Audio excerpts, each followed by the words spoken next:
Stephen. Stephen. Yes. Is that right? No, you're waiting.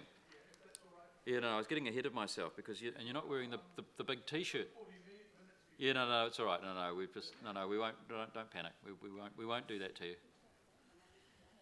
But I was looking forward to the T-shirt again today. Oh, it's the big reveal. Okay. All right. Okay. Yeah.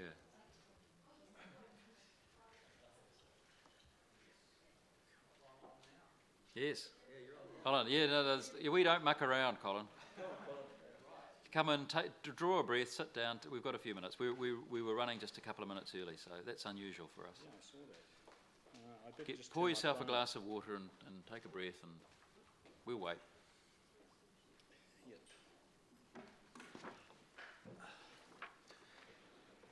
So, would you like a glass of water? There's a glass over there. Someone will. No, I'm fine, thanks. Okay.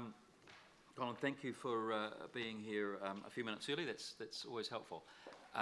So we've got about 15 minutes to hear from you. We've got the written submission from the ChCh Biodiversity Partnership, but I'm assuming that you will want to expand on that orally. So it's over to you. The more of this 15 minutes you spend talking to us, the less we will have to talk to you. So welcome once again. Over to you. Kia ora tātou. I think the written submission is reasonably self-explanatory. I'll just perhaps emphasise a couple of points. I'm Colin Merck and I represent a couple loose group called the ChCh Biodiversity Partnership, but also involved with and support other submissions by the Option 3 Plus group and the Greening the Red Zone group, and also Ngāi Tahu's submission that I believe has been adopted by council without them having to make an actual oral appearance. There were 5 particular points that I made in my written submission.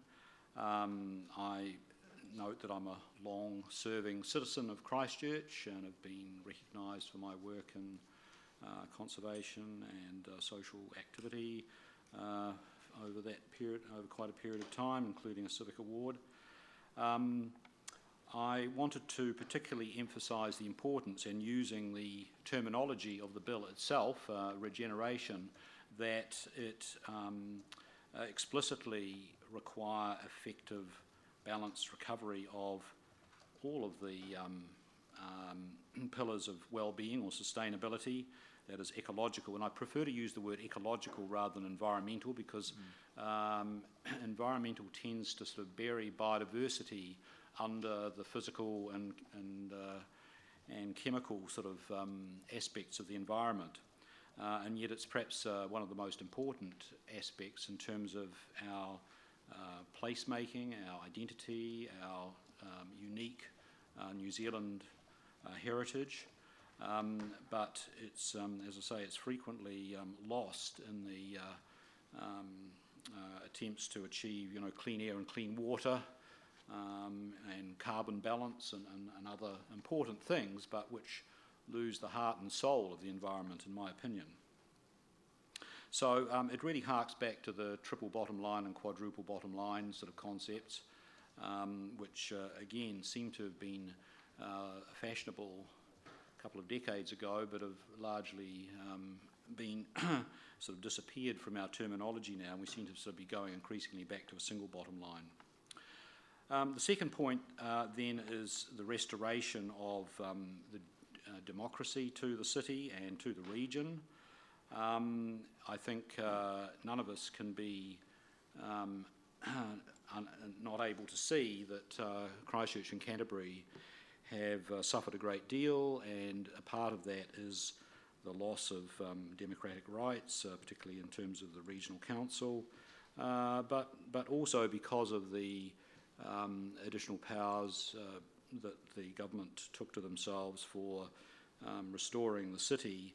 A lot of things have been unable to be sort of fully represented in a sort of in a fair and informed way.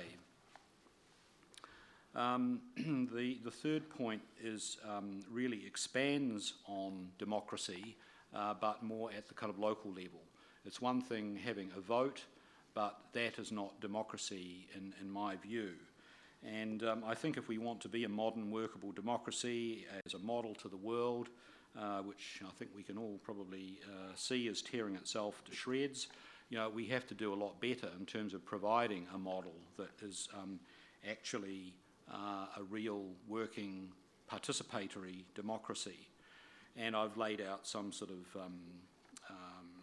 attributes of what that might look like. And in particular, I refer to a concept which I've called a partnerships accord, whereby designated umbrella interest groups, and of course the biodiversity one is the one that I'm specifically representing and interested in, but it would equally apply to sports groups or cultural heritage groups, are provided some formal standing and regular direct interaction with relevant council staff, importantly enabling co-creation of solutions to problems and conflicts in their respective domains.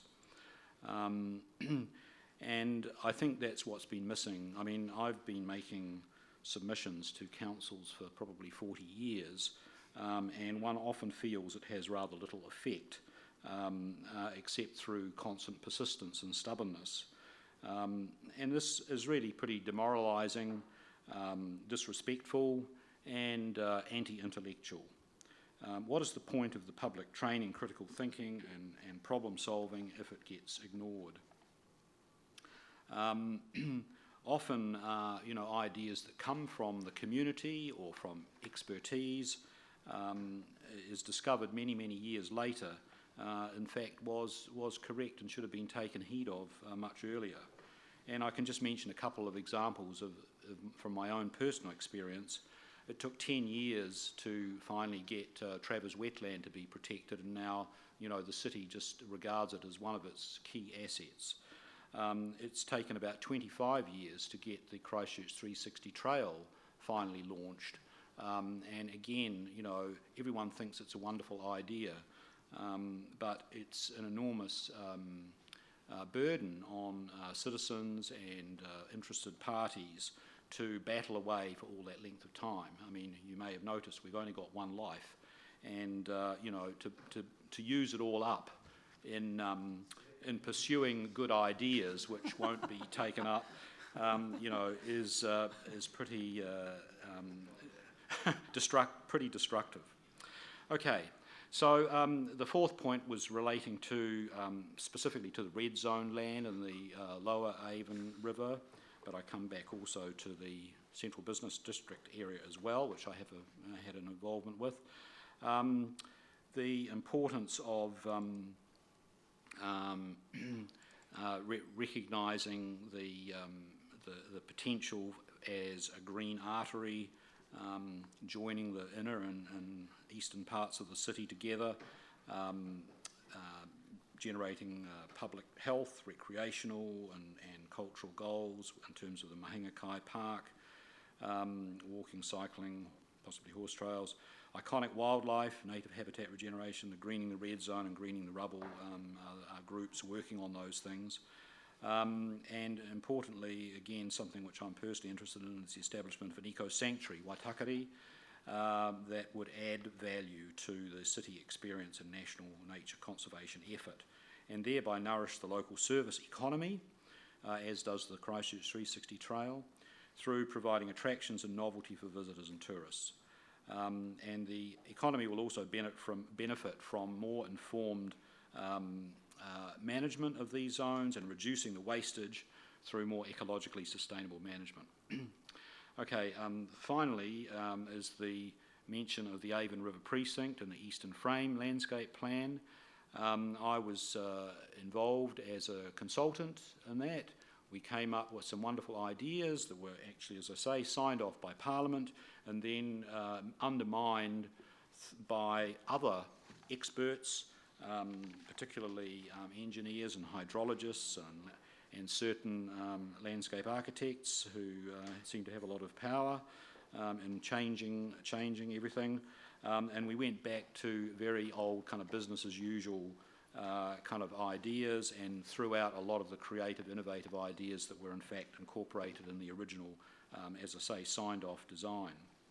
So I think really my submission is about improved faith in the community, experience and expertise, and accepting, you know, proper debate and co-creation of problem solving, ensuring it's evidence-based. I mean, I realise you can't just take the word of anyone that might pop up, but it has to be carefully debated. But at least you have all of the people with knowledge and responsibilities for managing these things around the table together, not one on top of the table and everyone else underneath it.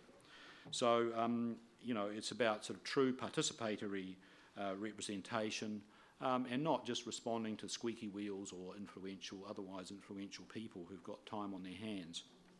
So, I note, of course, in the media that environment has dominated the Regeneration Bill submissions, and I guess mine adds to that voice. I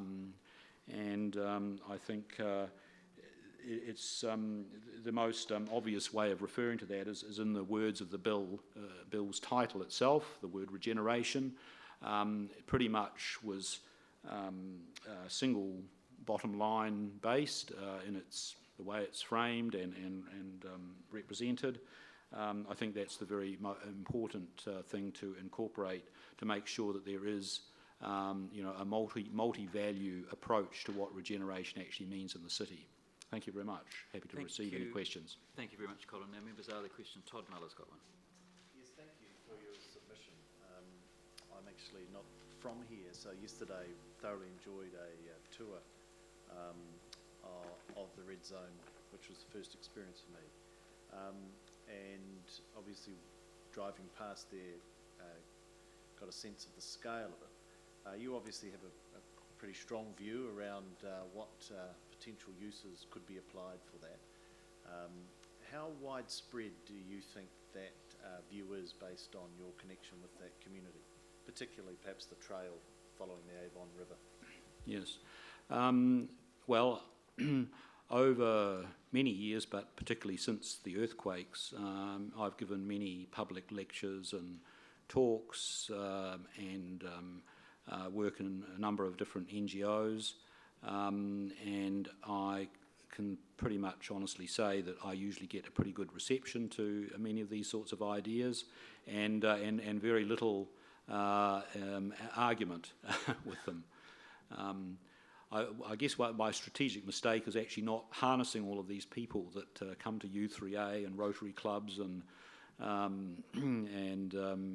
other Forest and Bird, of course, but many other sort of more broad WEA, many other sort of broader citizen groups, and sort of peppering the council with and government with demands along those lines. But yes, I can pretty much say that the interested and informed public would pretty much endorse these, and I think the earlier submissions would reflect that as well.